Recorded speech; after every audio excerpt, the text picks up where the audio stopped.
For we are opposed around the world by a monolithic and ruthless conspiracy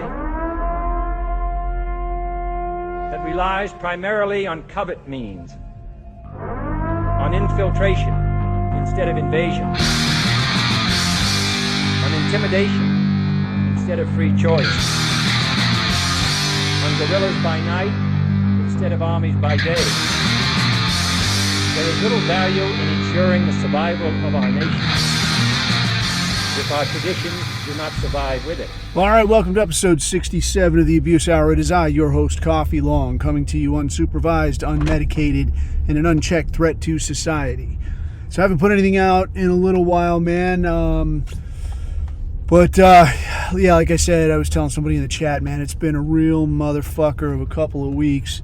I had mentioned a few weeks back, or I don't know, maybe a month or two at this point, that somebody I'm pretty close with had some health concerns that might have ended up looking highly unfavorable. And as it turns out, highly unfavorable was a drastic understatement. And obviously, I'm not gonna put the details in the street, but when you're staring at the business end of something that's like, yeah, cancer would have actually been better. Like, man, that's a pretty rough deal.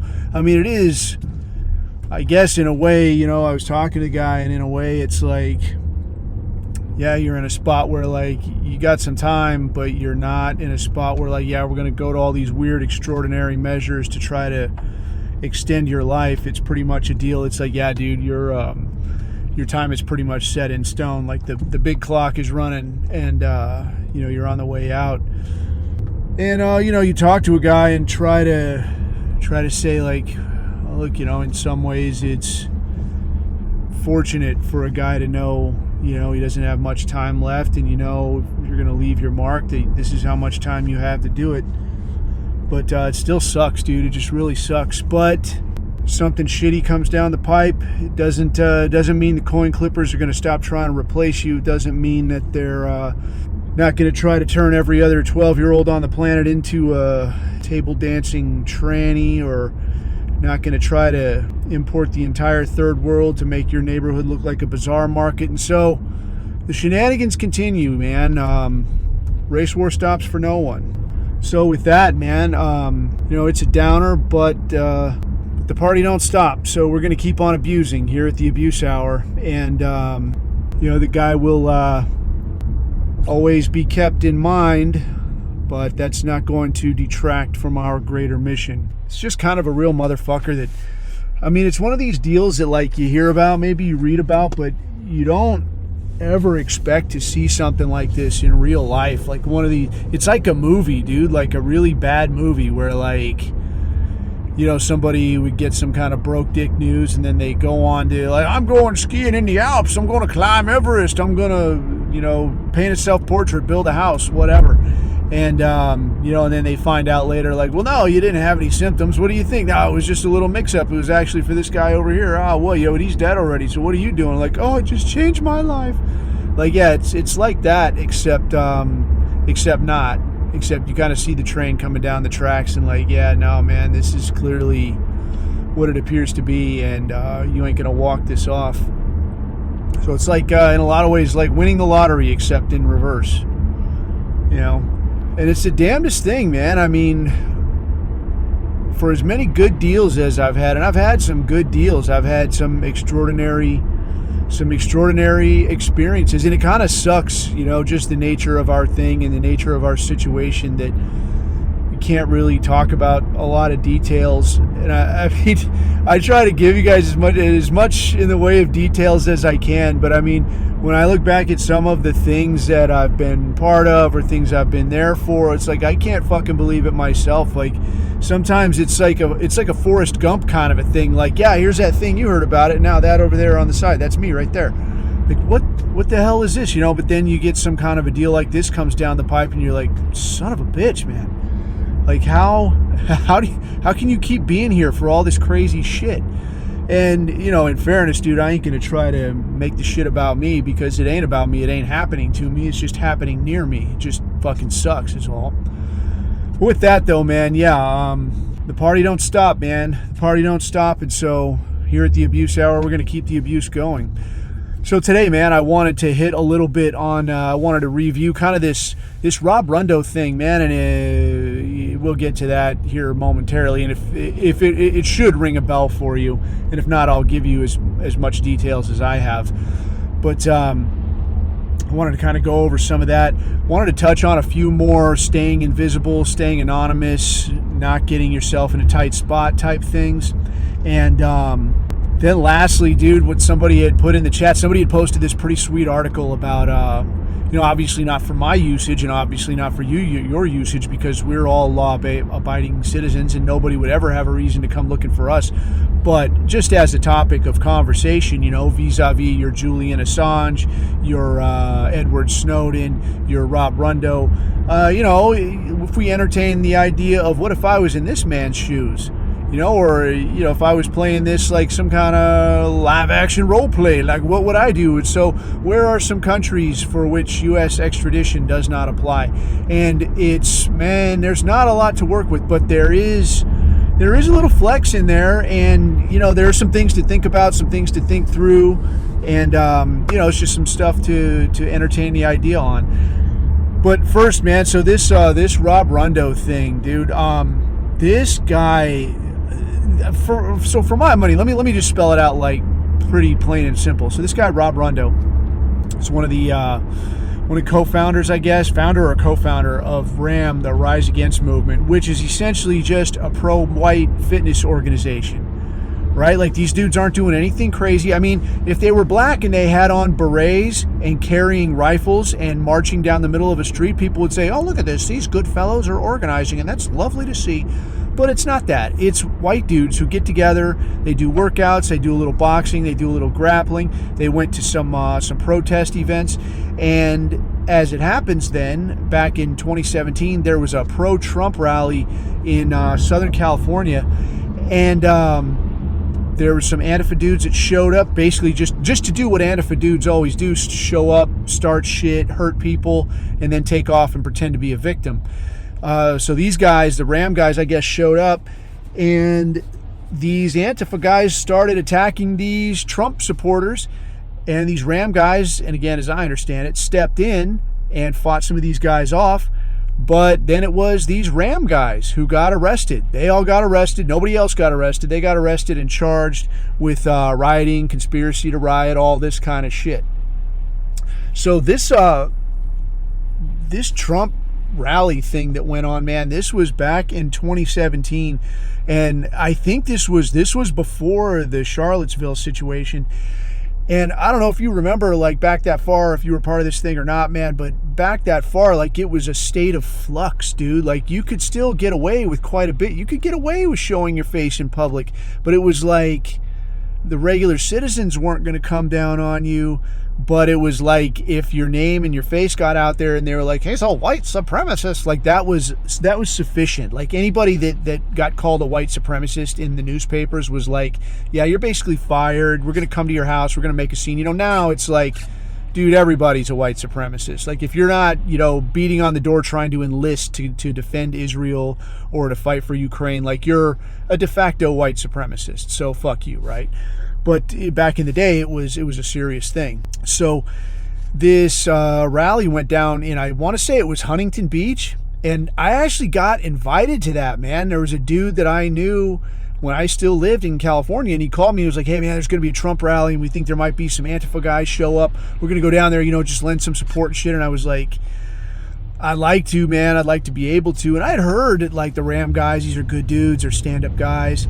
But I was like, dude, I don't do that kind of thing, man. I don't go in public because, you do you. If you're comfortable protesting or you're whatever it is, you do you, man. Me, I don't do it, dude. Because to me, my thinking is like this, dude. Like, when you walk along the street, dude, you walk along a sidewalk, do you walk right next to the street or do you walk a step or two away, from traffic, right? Because my thinking is this, right? Like, you leave that little buffer area there. You don't go and stand right next to it, because what if something happens? What if you slip? What if you trip? What if you bobbledy-boobledy? You ever go to a subway? Even worse, man. Like if you ever been to a major city, like especially like in New York or something, you stand way the hell back, right, from where that car's coming by. You stand the fuck back.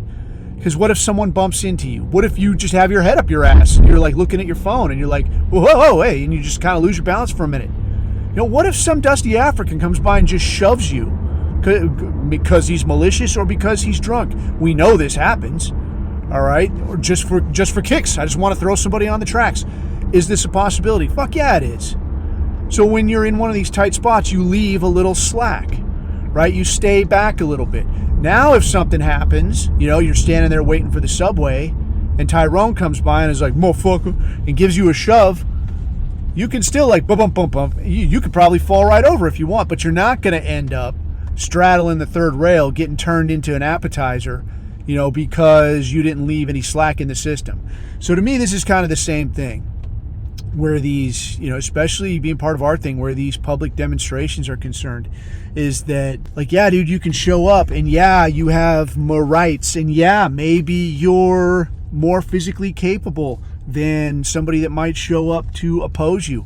Maybe you're extremely physically capable and some guy shows up with a hammer and you can fight him off. Maybe you got 3 or 4 or 10 friends with you and you're all there and you're all very capable.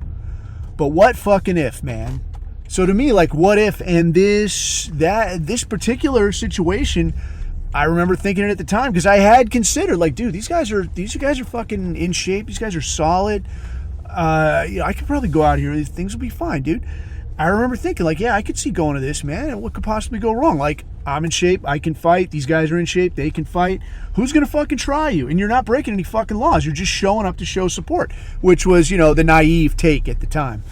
And, as was the custom at the time, we assumed that we had civil rights. And, well, we found out later that that was mistaken. But, yeah, man, I thought, what could possibly go wrong? And I considered going to this thing.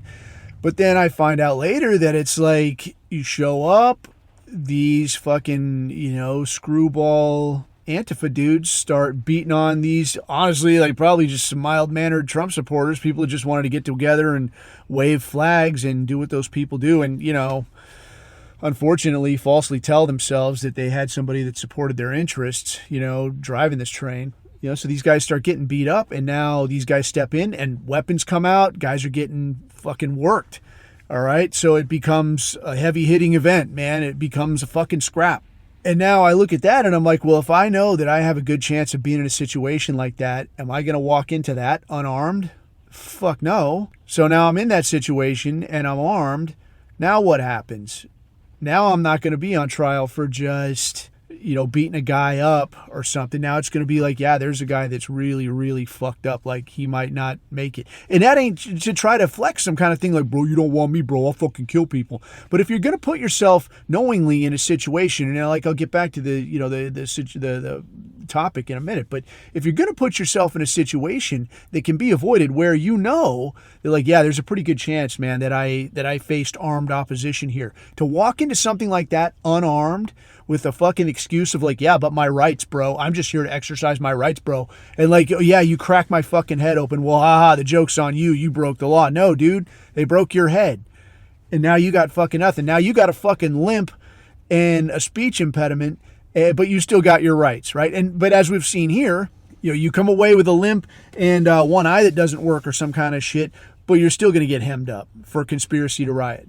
So back to live action, these Ram dudes and this guy Rob Rundo in particular get rolled up and they get charged with conspiracy to riot, which I listened to a talk by Mike Painovich at the rightstuff.biz there, and he did a solo deal and talked through this whole thing. And this conspiracy to riot law, this was a deal that they had passed like back in the civil rights era, governing a lot of the riots and shit that were going on and addressing like the very organized nature of a lot of it. Because, as a lot of us come to find out later, some of these people like this Rosa Parks, and yes, including MLK Jr. and his plagiarized dream speech, like a lot of this was not like some kind of grassroots, like, yeah, man, I'm just tired of my rights being trampled. I'm just trying to support my family and go to work, and then I'm just minding my business, and some cop comes and smacks me across the fucking head, and I walk outside, and there's a guy with a fire hose hitting me. Like, no, dude, it was not like that at all. These were organized efforts to destabilize otherwise functional societies. And if you think that's fucking nuts, get on fucking Google Earth and take a look at places like Selma, Alabama, or Little Rock, Arkansas. All these places that like, fucking segregation is bullshit and it's terrorism. Well, take a look, friend. Take a look at what you got for your efforts and then try to tell me if that was the right call. In any case, so they got this fucking law and they charge these guys with it. And first time, this Rob Rundo goes in there and they're like, yeah, dude, this law is unconstitutional. The way this is written, it would apply in a way that would basically limit anything, like any kind of talk about like, yeah, dude, I'm real pissed off about the state of whatever. And I think we should do something. And 5 guys go out there to just walk down the street with signs. No, this would prohibit that. This would make that kind of thing illegal. So they say, well, no, this is unconstitutional. This infringes on people's right to free speech, right to assembly, this kind of thing. So these charges are dismissed to say that that you violated this law. This law is fucking unconstitutional. It has to go. So they let the guy go, but then they go and amend the law. They changed the law, cut out the parts that were unconstitutional. But so basically, yeah, we fixed the law. We changed the law, so now we can charge you with it. Now, I'm not completely sure how the fuck that is legal. Like, yeah, here's the law. You broke it. Yeah, dude, that law is either unconstitutional or I'm not guilty of violating that or whatever. Okay, well, we went back and changed the law, so now we're going to charge you with it. Like, how the fuck is this not a discussion, But apparently it fucking flew somehow. And anymore, dude, in the States, does anything really need to make sense? Right? Like somebody in a tiny hat or a black robe says, hey, guess what? You're in trouble. Like, does it really fucking matter? Does it matter if you were even there? Like, you're going to have to get in here and take your beating and then explain yourself later because you're going to swing, friend. But so the guy got cut loose and then, those charges got dismissed and he took off to Europe for a while, I guess. And then he got extradited from Romania. So now, mind you, like this guy was not an international arms trafficker. This guy did not murder anyone. They haven't even named anybody that like, yeah, you attacked this guy over here. Like, yeah, this riot thing. Well, here is a victim. Like, show me the body, dude. Show me the victim. Who did I fucking assault? Oh, that doesn't matter. It doesn't matter because we have you on video assaulting someone, not even assaulting, but fighting with someone. Well, did this constitute self-defense? Why was that guy out there with a hammer?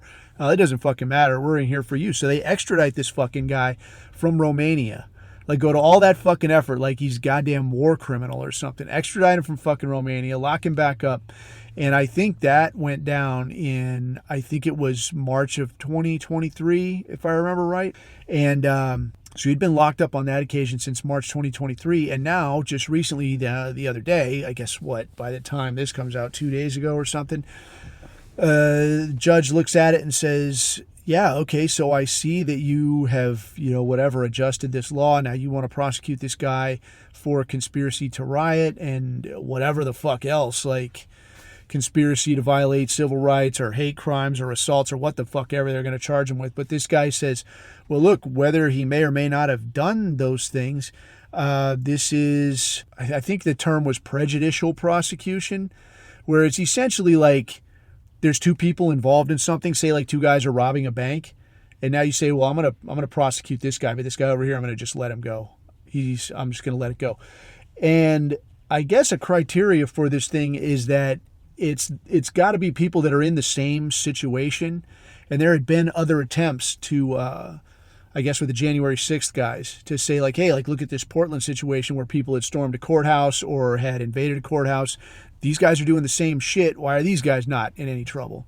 And the argument was like, look, dude, that's not similar. It's a completely different situation. It's on a completely different coast. Whether or not you look at it and say it's the exact same kind of a situation. In this case, it's the exact same situation. These Antifa dudes attacked these whatever supporters, rally attendees. These Ram guys intervened. And then I guess these Antifa dudes were attacking them as well. So I think the case could very easily be made that you could either, one, you could say like, look, this is self-defense, dude. Or it's defense of somebody else who's obviously being attacked with weapons. Or you could say that this was mutual combat where I came out here to get into it, and these Antifa clowns came out here to get into it.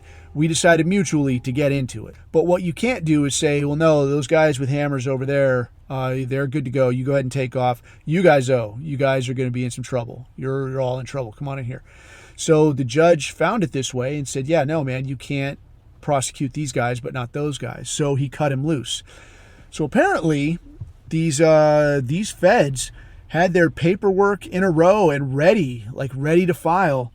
And as soon as this guy got cut loose, they filed with Ninth Circuit Court, I guess the California Supreme Court there, and filed requesting this injunction to keep this guy locked up. So charges are dismissed. So at present, the guy doesn't have any charges pending. But now these guys are no, we need to look again. I think this was a bad judgment. So they filed this shit, and I guess this Ninth Circuit Court, I don't know if it's just been filed or if they're actively looking at it or when they're expected to rule on it. But these fuckers put it in there, boom, immediately, motherfucker, look at the state of California, dude. I don't mean that as a pun either. Look at the condition of the fucking place. All right, when you say there was this gag about 11 million illegals in America, get the fuck out of here, dude. If there's got to be 11 million illegals just in California at this point. I mean, that border is goddamn wide open, man. And if you didn't know, the border in California at San Diego, the San Ysidro border, that is the busiest border in the world. Not I don't mean hyperbolically, man, in some kind of weird way. That is the border with more crossings per day than any other border on the planet.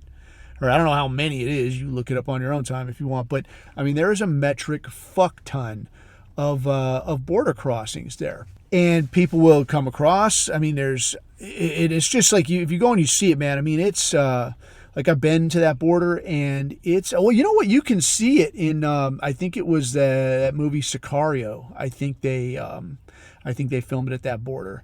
And it's just lines of fucking cars, dude. Every day there's Mexicans driving over and back and over and back. And I don't know what the requirements are if you're Mexican to come across, but you try to tell me motherfuckers aren't just driving fuckers across in their trunk. Pick a good day and a day when it's busy and they're just come on. Come across, cleaning lady, come across, do this thing.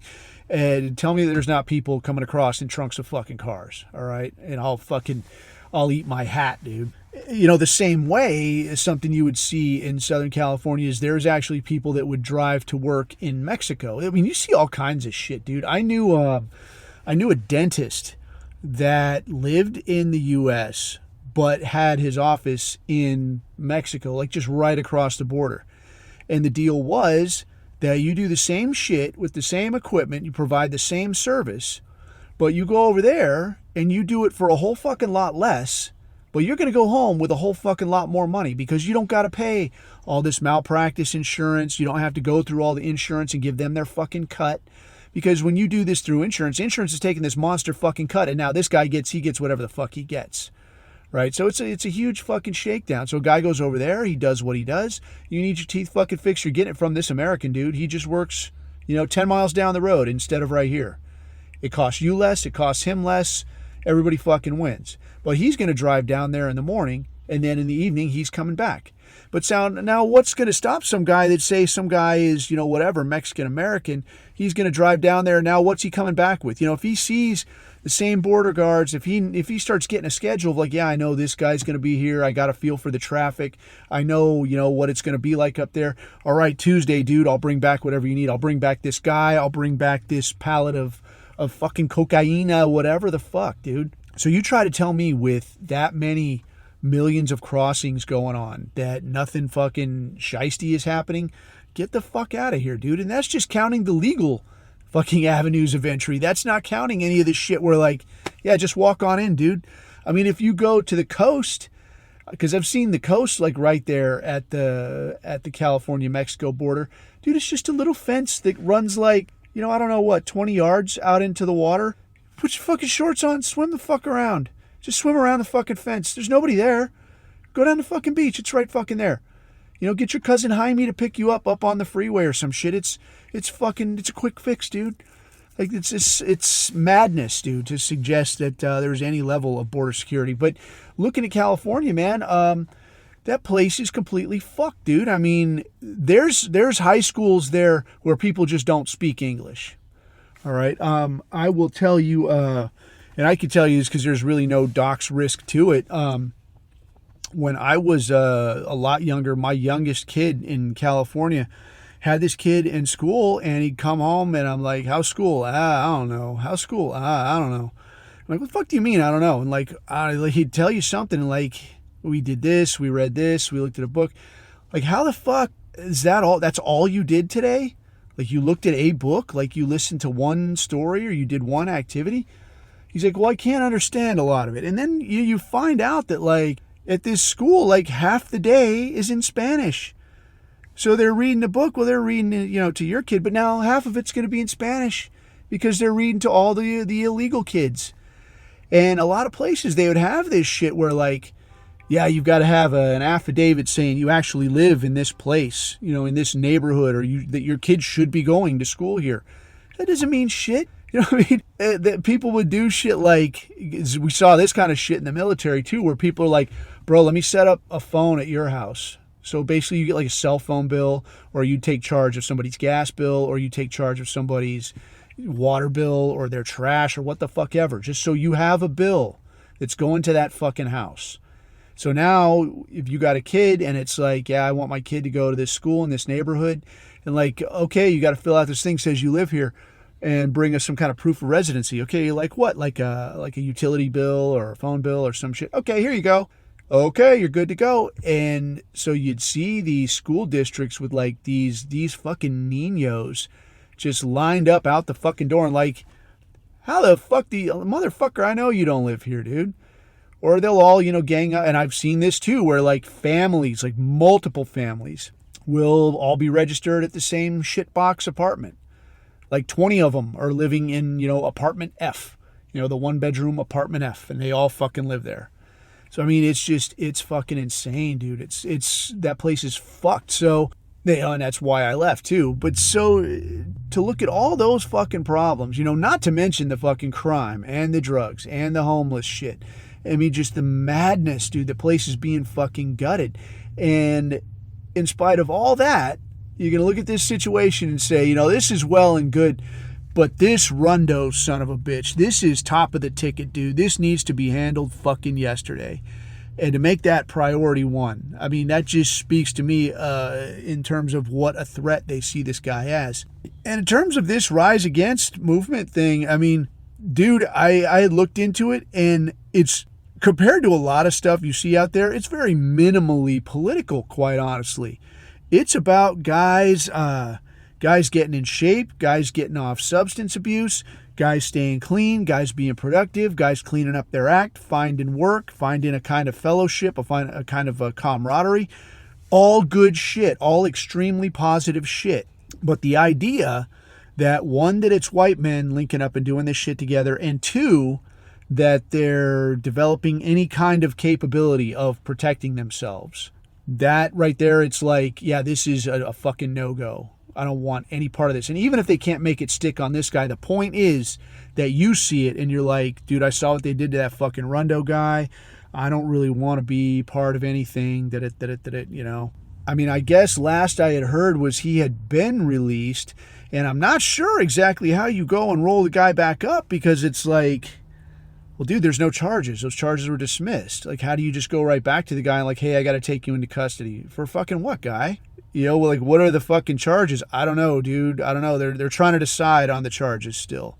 They don't know what the charges are going to be. They just know that there's going to be charges. We'll change the laws till we can find the fucking crime. And that, I guess, had led to some discussion on like, bro, I wouldn't fucking stick around if it's become very, very obvious that you ain't gonna walk this thing off, that you are going to get fucking hit for something one way or the fucking other, then maybe I would fucking bolt again. Maybe not to Romania because they sent you back last time, but maybe to somewhere else that is, less likely to turn you over. And with that, guys had started floating ideas on like, what are some non-extradition countries and this kind of thing. I looked into some of that, man, and I'll get to more of that in a second. But before I get to that, I wanted to hit a little more on kind of staying anonymous in terms of how people are seeing you. Can people follow you around, making yourself a little bit less of a target? So look, man, the facts are the facts, and I've heard some people talk about shit like, look, man, I don't fucking hide, I don't this, I don't that. Like, look, you got to think of this shit in worst case scenario type terms. Like, wherever the fuck you are, you're in a house, you're in your apartment, you're doing whatever it is you do, man. And now you imagine one of these worst case deals, which you and I have both seen, where like a gang of fuckers shows up outside your house with a bullhorn, with flaming bottles, with all this shit, ready to fuck your place up. And you could say, well, I would call the cops. Well, I will do this. Well, I will do that. Look, God damn it. I can only say so many ways. You don't have any fucking rights. All right? Your opinion about shit negates all of your rights. Like, you don't have to fucking look too far to look at like, hey, look, here's some black guy that beat some white kid to death. Right? Ian Liming, perfect example. Some black dude, group of black dudes beat some white kid to death. Yeah, but was there an excuse? Yeah, but did he say something he shouldn't have said? Did he call him N-word? Look at that kid, Cannon Hinnant. It's like a 6 or 7 year old kid playing in his fucking yard. And some dude walks up, soul brother from across the street, walks up and shoots a kid in the head. Now, you can call that crazy. This isn't even actually about that particular African gentleman. But what did his dad say? What did his parents say? Do you remember? After? He wasn't racist. He was he was friendly to everybody. So what you're suggesting to me then is that there is some remote possibility in your mind that the kid could have deserved it, if he had been suspected of racism. So if your kid under 10, somebody could say like, well, yeah, but was he racist? Well, then maybe that kid deserved to be shot in the head. That's the takeaway there. All right. So when you say like, oh no, he wasn't racist, you're saying like what, he would have been rightfully shot in the head in his own yard, playing in his own fucking yard. If somebody could have said like, oh yeah, that 10-year-old kid, he said N-word one time. He saw it written on a bathroom wall and had the nerve to repeat it without knowing what he was saying. Well, too bad, kid. That's the price of racism. And you're going to pay. Well, I guess that's just how it is in America. All right. That's, part and fucking parcel. All right. So get it through your head, man. You don't have any fucking rights. All right. As soon as you start taking unpopular opinions, your rights go away. With that said, then, let's look a little bit more real quick on some things you can do to stay a little bit in the gray. All right. So one, talked last time about using a VPN. So this hides your digital location, right? So even if John Law, Feds or whatever, they wanted to try and come and hunt you down, they can do it, all right? But it's going to be a little more ass pain for them. So if you're in a spot where it's you shit posting, it's some other guy in the chat shit posting, it's a bunch of guys shit posting, okay, well, that's well and good. If you're not doing something that's like, some kind of actionable, like you're making some kind of threats, like this guy seems really off the rails. He might actually do something fucking stupid tomorrow. Like, we got to hem this guy up. We got to hunt this motherfucker down. If you're not saying or suggesting that that's you, it's going to be a lot harder for them to say, because these are people too, man. As much as it doesn't seem that way, feds are people too. And they get tired. They got to work long hours. They're inclined to take the easy road on things just like anybody, man.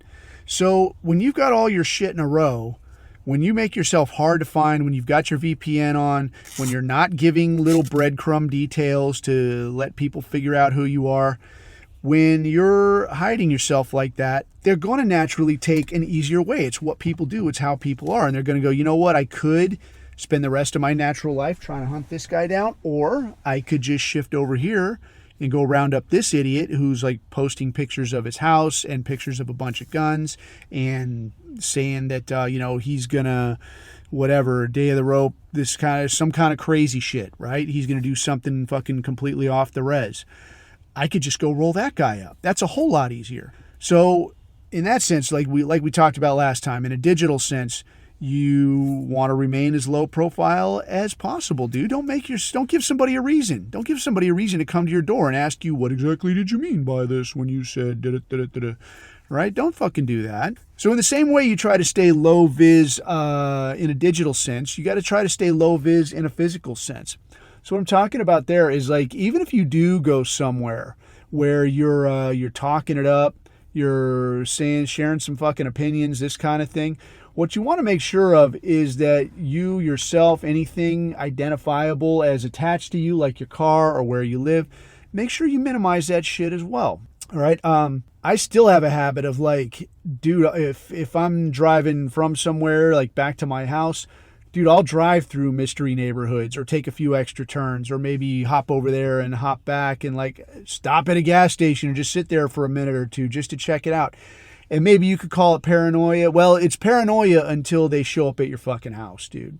Because by then, you might be the hard motherfucker that says like, go ahead and come, bro. I got something for your ass. Dude, I will 1,000 fucking times. Like, I will much, much prefer. Like, if it's got to go that direction, I want it to be on my schedule, dude.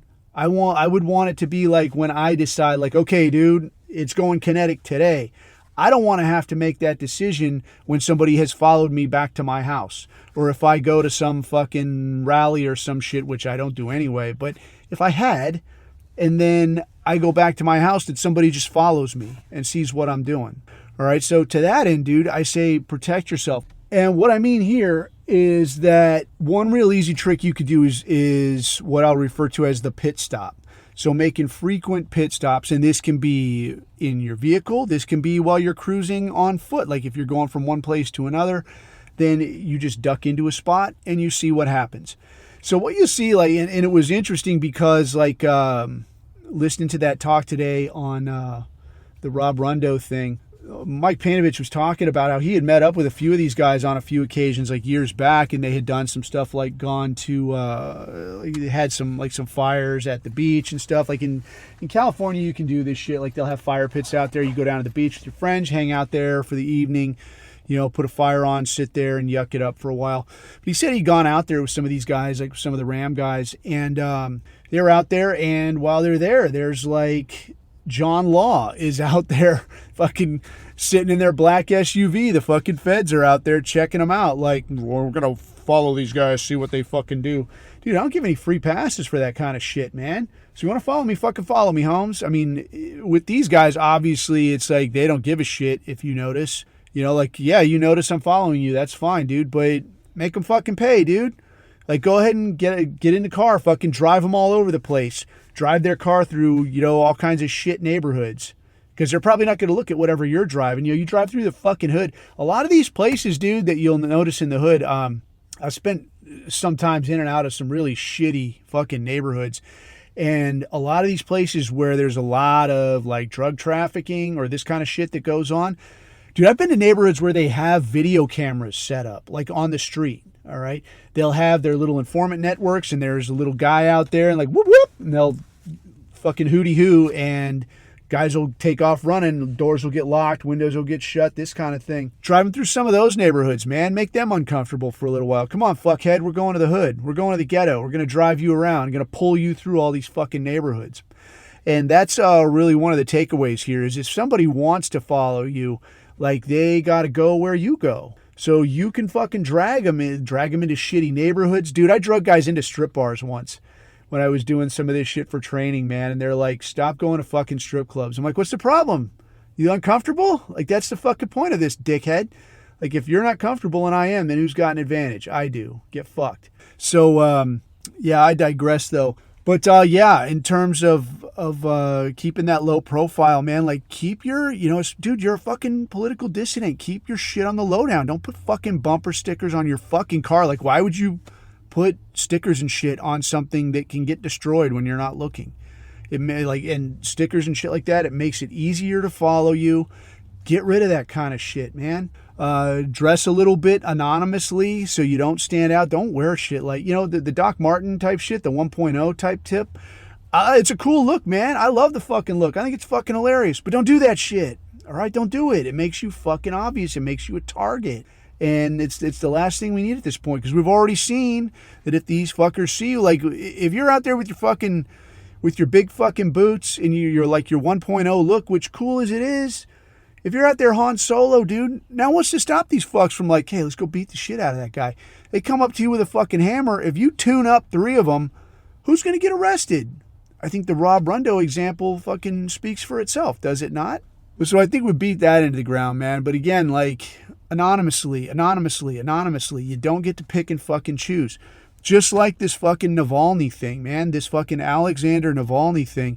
You know, to what degree that guy was or wasn't like a viable threat, the guy was a dumb fuck, all right? And whether you agree with his side of the fence or his take on the politics, whatever, at the end of the day, the guy got handed a lot of slack. He got probation like 2 or 3 times. And he rolled out to Germany and then like a dumb fuck came back to Russia and started stirring the fucking pot again. So it's like, dude, how many fucking chances do you need? So he got shipped off to the fucking penal colony up by the fucking Arctic Circle.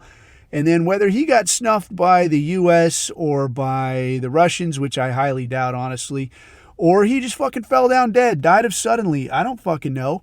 But whatever it was happened to him, you brought it on yourself, you dumb motherfucker, because you don't get to play both sides of the fence. If you're going to be a fucking dissident, be a fucking dissident. That means keeping your head down, keeping your mouth closed, plan effectively, speak when it's important. Otherwise, man, fucking don't show your power level. That's the fucking news. All right, so the barrel of laughs for today, man. Somebody put in the chat like an article about, I don't even remember, I don't have it in front of me, man. Sorry. It's in the chat. It's in the fucking chat. Look for it if you want it. But somebody put an article in there talking about countries that don't have extradition agreements with the U.S.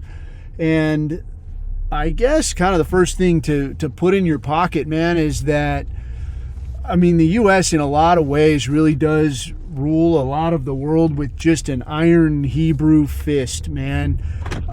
If you hadn't heard it before, it's something I had talked about before, the idea that, like, if you were going to go somewhere and try to get a second passport and stand up like, you know, I'm going to have my own, my secret Swiss bank account and I'm not going to get taxed by the U.S. government, fucking wrong, dude.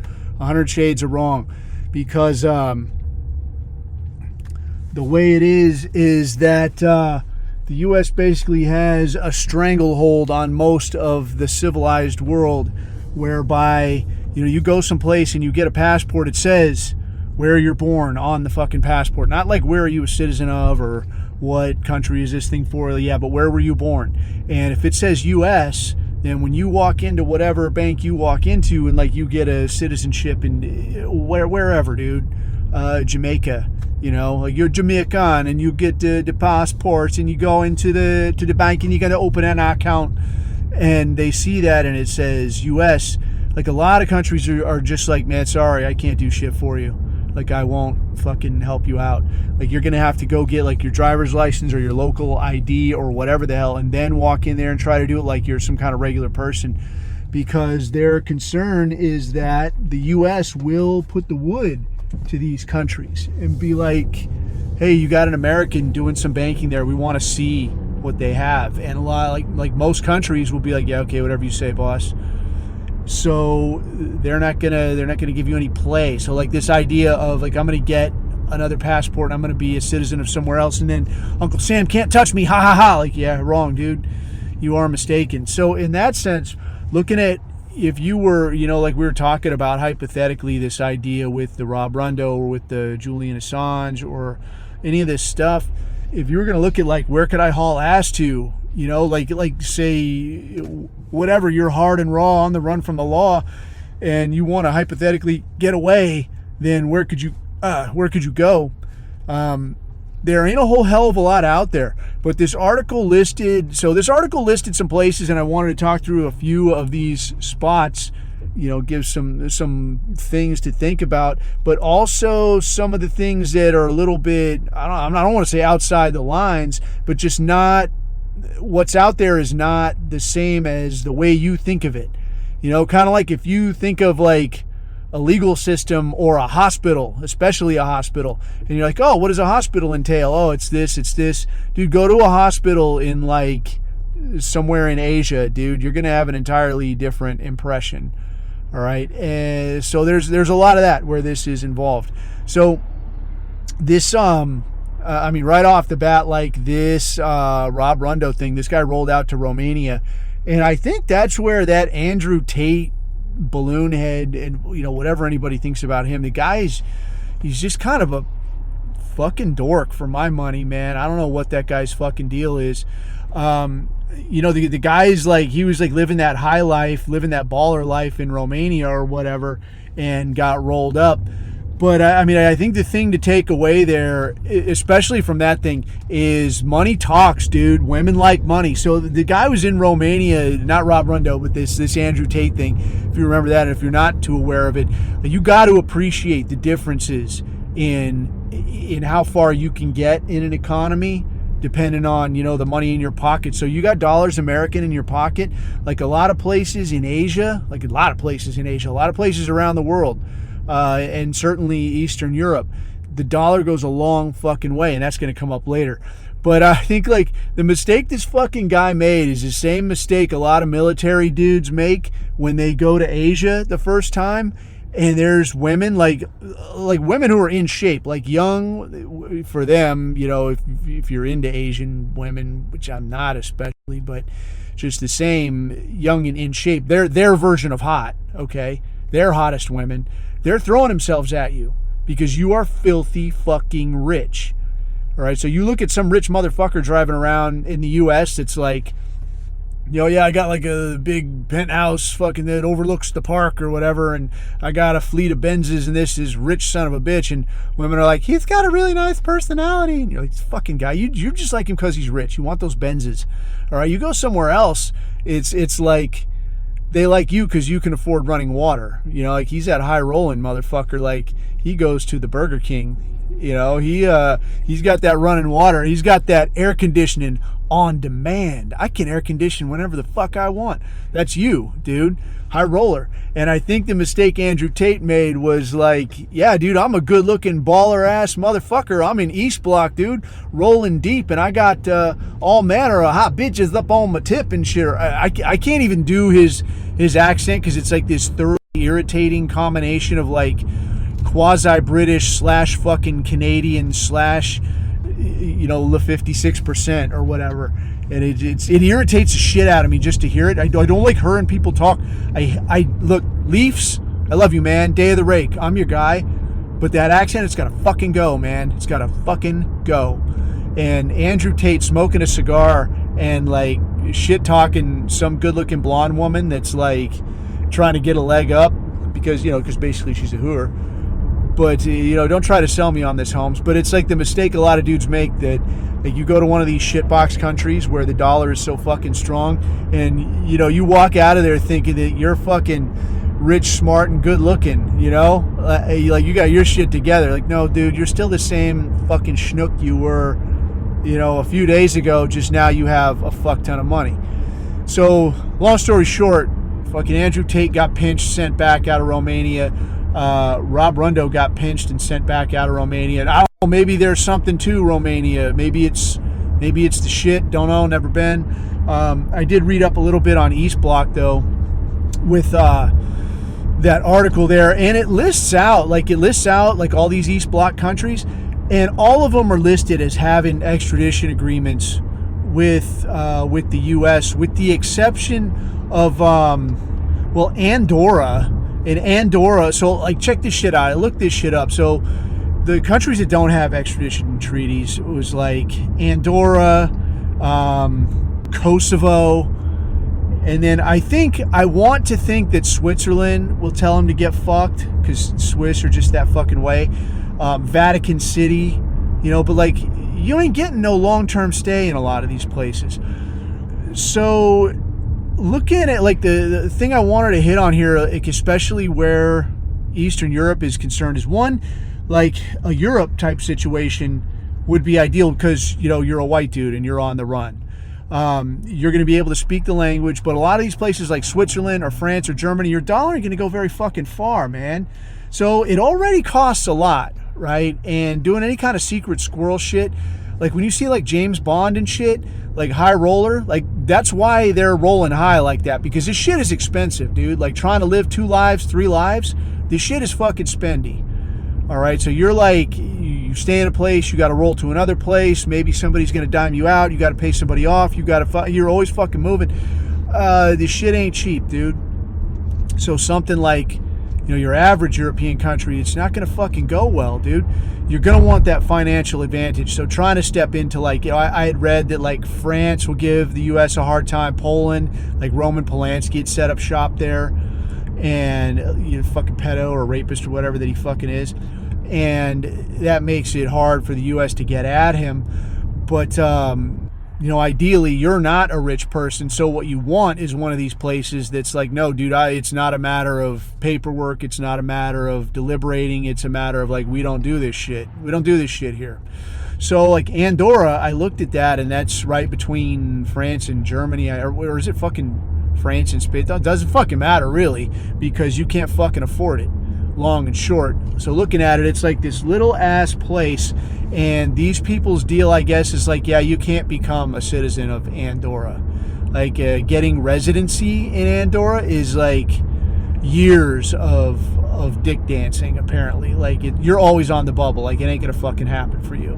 So don't fucking even ask. Some of these other places, places like Montenegro, places like Serbia, like Bulgaria, like these places, these are probably places that are good. They would be like, man, I don't give a shit. Like, it says there's an agreement, but like the U.S. maybe they call and they're like, hey, can we have this asshole back?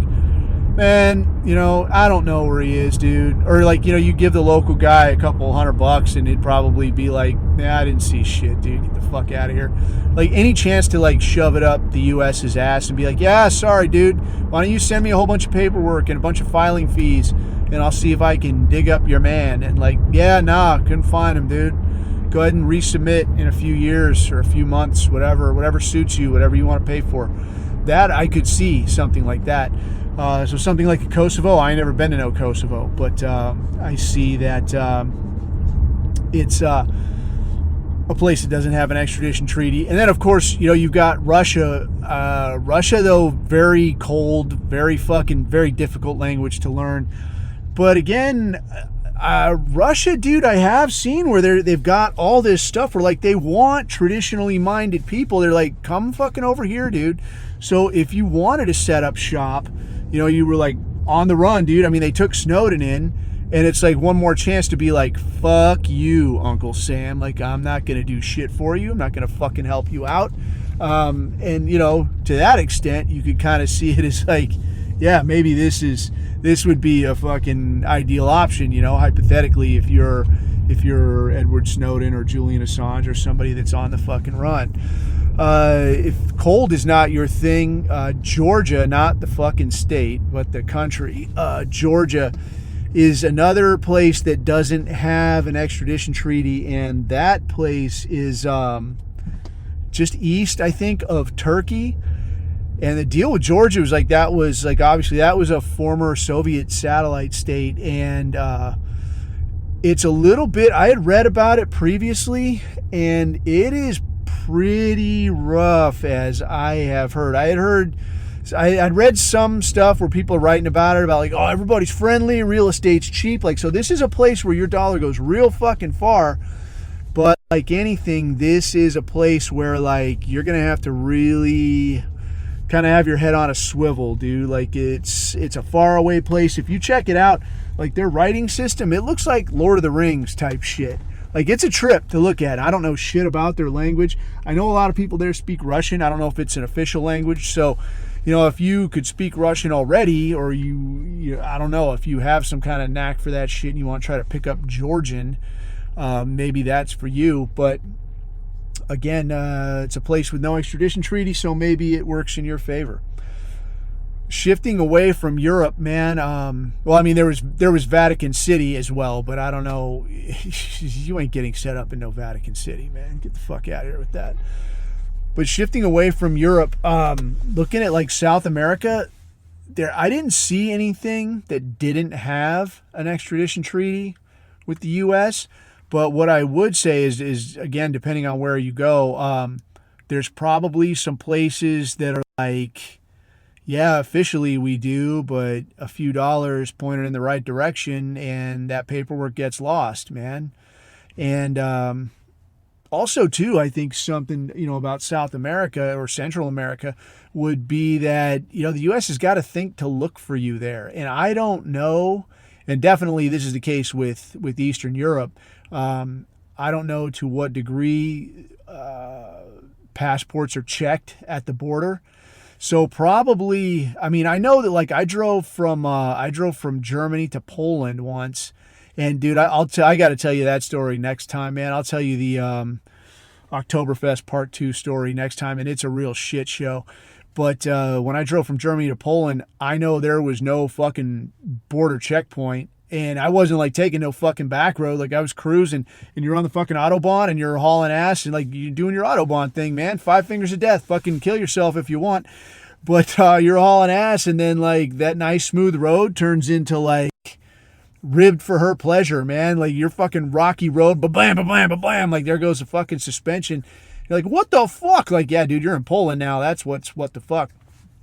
But there's no fucking border checkpoint. There's no nothing.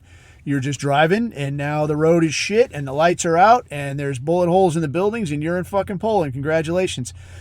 So in a lot of these places, you got, most places it's 90 days when you get there. Like your initial visa is 90 days. If I was on the run, I would get a look at the place and like get a feel for like what's the fucking border scene like here, man. So like if you come back, like when you fly into a place, everything is so fucking tightly controlled, like everything is stand in fucking line. We're gonna look up your ass with a microscope.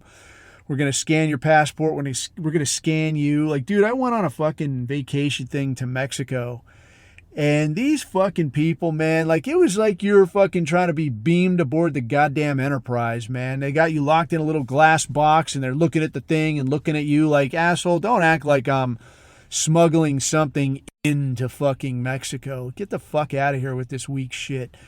But, then they finally let you in. It was the same fucking thing with Canada, dude. Canada, not a real fucking place, dude. And Leafs, again, I'm sorry, And again, day of the rake, give me a call. I'm your fucking guy. But it's not a real fucking place.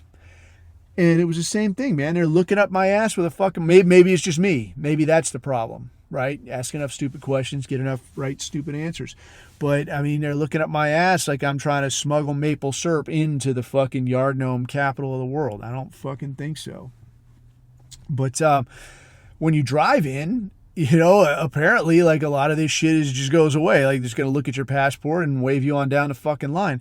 So if you drive into one of these places or if you fucking fly in or whatever the fuck, it would seem like you could, take a look at what's my situation here. And can I just drive back to the border and, show the guy my passport? He's like, oh, hey, what's up, man? Stamps your passport. Yeah, you're good for another, 90 days or whatever. Or is he going to put your thing in the fucking system?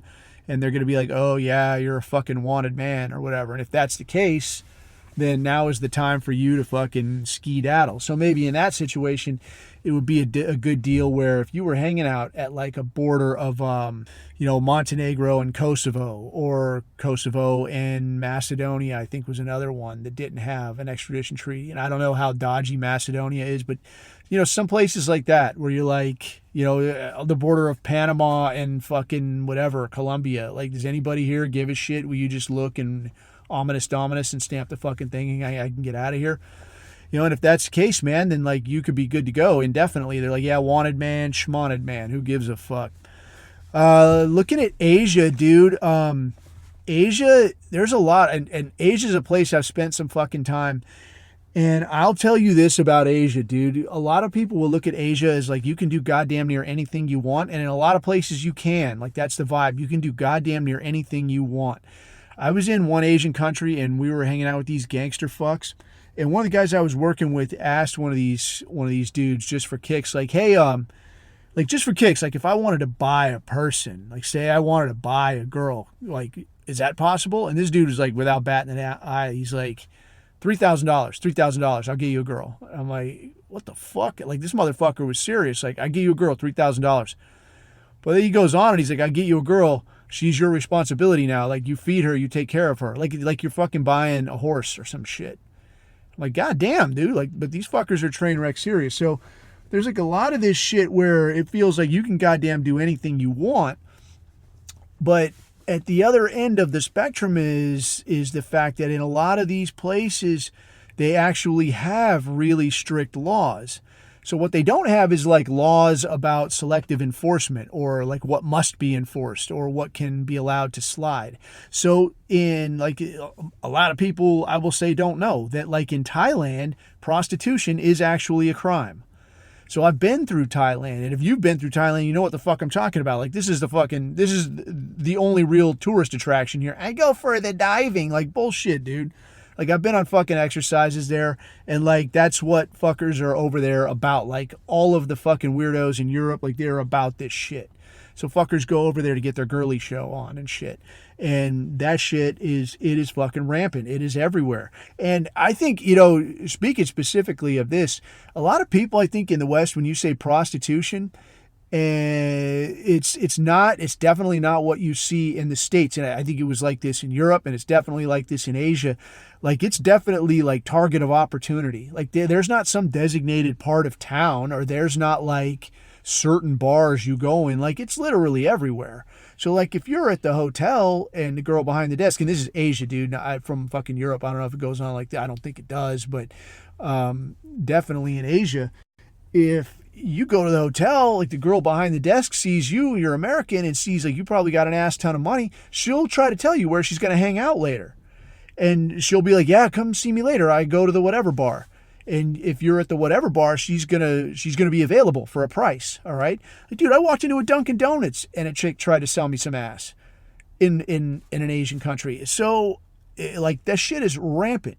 But again, it's illegal. So someplace like Thailand, it's illegal. And the point of that is that like I don't have to make a bunch of specific laws, a bunch of this, a bunch of that. Basically, everything is illegal. And if you piss me off now, I can crack your fucking skull for you.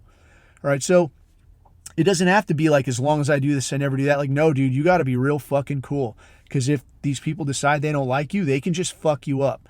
And especially in Asia, throughout Asia, I will say that like if you get into it with a local somewhere for some reason, there's none of this fucking equality under the law shit.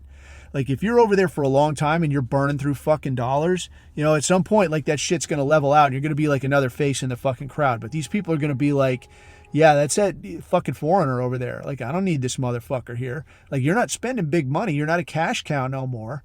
So you bring nothing to the table. You're just a fucking foreigner.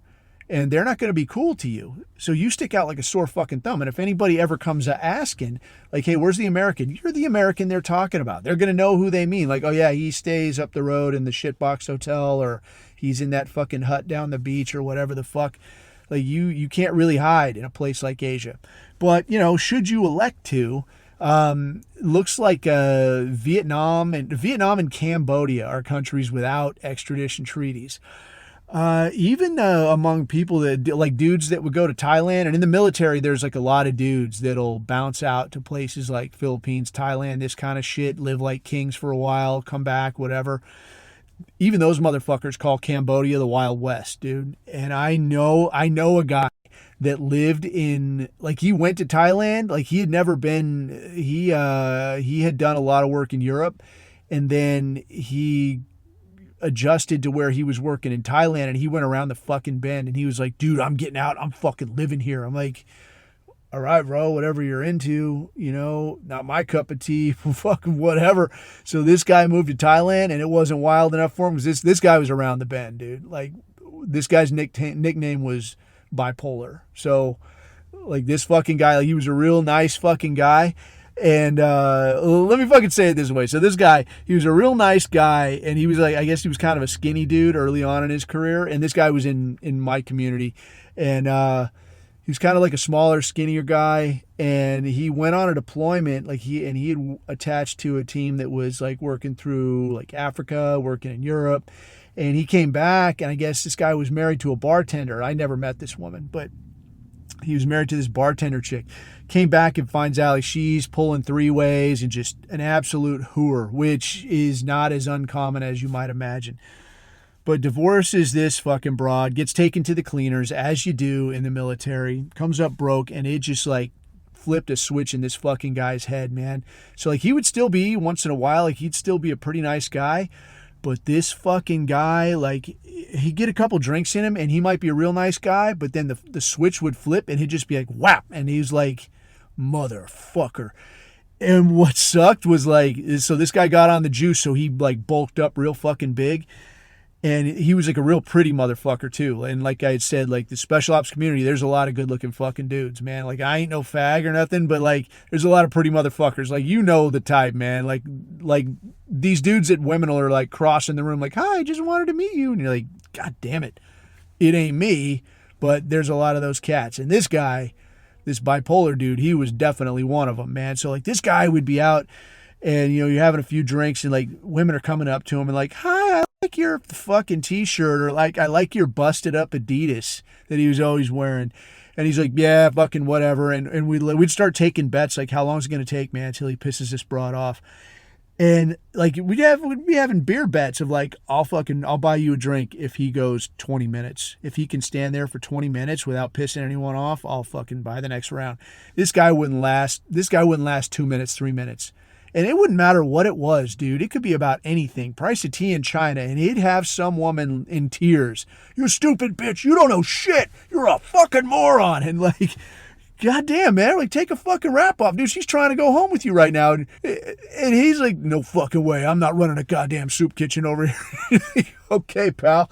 But he'd get thrown out of places, man. And you'd catch up to him at the next place. And he's got some other woman in a corner. And like, and another thing, I'll tell you. And like, it was priceless. But that guy, he ducked out, man. He got out and he ducked out and he was in Thailand and it wasn't crazy enough. So he moved to Cambodia. And last I had heard, he had bought a bar of all fucking things. Like, bought a bar in Cambodia and was doing whatever you do. And then for whatever reason left there and moved back. And I hadn't talked to him in a long fucking time. But I heard from him and he still sounded crazy. I mean, he sounded older, but he still sounded crazy. But he was like, yeah, man, fucking Cambodia. Fuck that place. I'm like, okay, yeah, good enough. But, so yeah, Cambodia, you can do that if that's your thing. And if you're just crazy enough, it might work for you. But I'll tell you what, dude, dudes I see go that route. And I've seen a lot of dudes do the fucking Southeast Asia fucking tip, like buy houses, fucking wife up these bar girls, whatever. These dudes never come out sane and they always come home crazy. All right. I mean, I know a lot of dudes that died real fucking young. Guys that died in their 40s looking like they were fucking 70. Because they were living that Southeast Asian bar girl lifestyle, man. That shit is not savory. So, again, man, on the run from the law, you fucking choose your own adventure. But me, even having been, I mean, there are probably some towns in a certain Southeast Asian country I could go into, and I probably still know people there, and they'd probably be happy to see me. I would still probably not go, dude, because that shit will tack years onto your life. And there's a lot of fucking weird stuff that goes on, man. So thank you, but no. Africa, I looked at that. And Africa, dude, Africa, brave Africa. I can't say I'm interested. There's a few places there, but I mean, just Africa in and of itself, dude. The place is dodgy as fucking. It's hot as hell. I've been to a few places in Africa. And talking here, sub-Saharan Africa.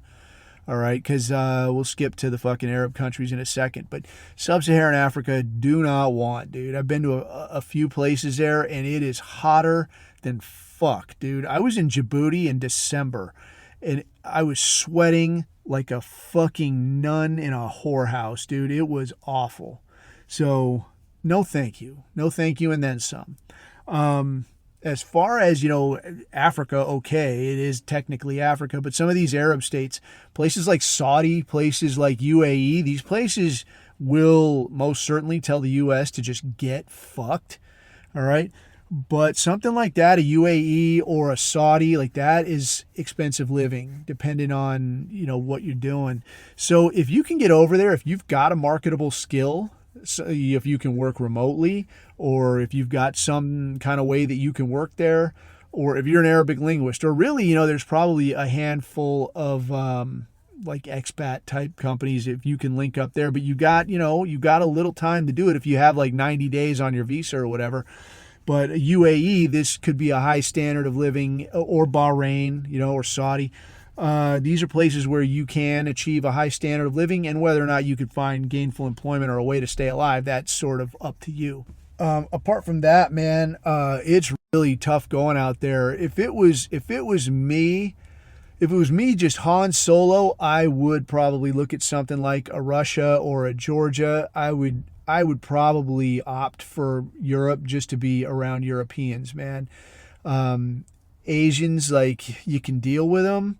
And like, a lot of Asians, nothing against them, dude. Like Brunei, another place that is no extradition treaty, but it's a Muslim country, and I can't remember what the language is there. It's something like Myanmar type language, dude. Like one of those clunky Asian languages, man. And I honestly have no interest in learning some shit like that. And I don't know what the price tag is on trying to stay alive in a place like Brunei. So, again, that's your fish to fry.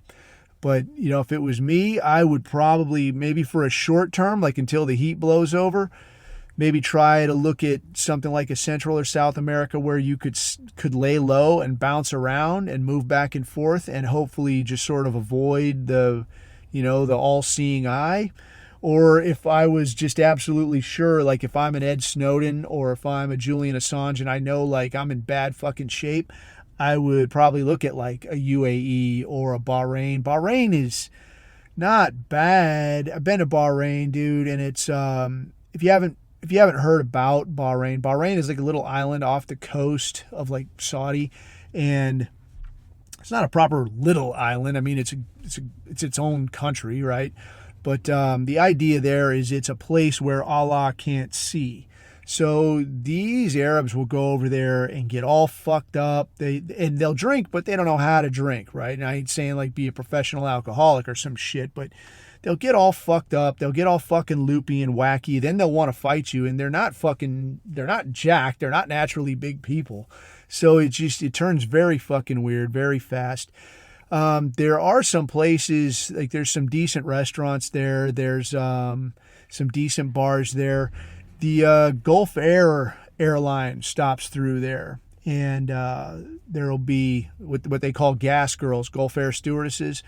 And there was, like, with us, there was like a longish running relationship anyways, between Gulf Air stewardesses and dudes in our community. And, so you're not completely without an option to, chase white women if you're out there on your own. But, again, trying to stay alive in a place like that, I don't know what the price tag on that would be or what the paperwork would look like to like, hey man, would it be cool if I stayed? Is there anywhere I can work? I don't fucking know. Moving along though, if it was me, I would honestly probably look at something like being able to bounce around the spots in an East Bloc, like move through Kosovo, through Moldova, through Greece, through Albania, Montenegro, Serbia, and all this kind of thing. Maybe hang out in Croatia a little while, this kind of thing. But, keeping an eye on the passport situation where like, yeah, man, I'm just here for the stamp, baby. Just like give me the stamp and let me fucking cruise back in here. So other than that, dude, that's about the size of it. And if you got any kind of cool input or if you've heard anything different, man, like put it in the chat. But until next time, I think I've sucked up enough of your time, dude, and I will let you go. But until next time, dude, leave this shit where somebody can find it. And if you like this shit, feel free to share it with a friend. Like we always say, the world needs more people like us. But until next time, keep your eyes on the horizon and keep your neck out of the noose. I've been Coffee, and these are my takes.